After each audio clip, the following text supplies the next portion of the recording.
আল্লাহ তাআলা কোরআনে আছে, হাদিসে আছে, প্রত্যেকটা নেকি লেখার সময় রমজানে ফেরেশতা তো আল্লাহকে জিজ্ঞেস করবে, আল্লাহ 70 লিখবো? আল্লাহ বলবে না, আরো বাড়াইতে হইব। কেডা নাম কও? আব্দুল আউয়াল। আচ্ছা তো লেখ 700 লেখ। ও না না 7000 লেখ।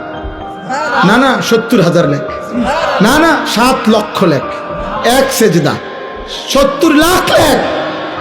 কসম আল্লাহর তাফসীর আছে। 7 কোটি লেখো, 70 কোটি লেখো, 70,000 কোটি লেখো। কখনো কখনো মহান আল্লাহ পাক তার দয়ার সাগরে যখন উথলে ওঠে, আল্লাহ বলে, ফেরেশতা তুমি লেখো না, আমি নিজ হাতে লিখবো। সাআকতুবু সাআকতুব, আমি লিখুম, আমি। তুই পারতি না ফেরেশতা, তোর কম্পিউটারে দুধ ধরে না, তোমার কলম হইতো না। আমার বান্দার সেজদা এটারে নেকি, রোজা এটারে নেকি, আমি উঠামো, আমি।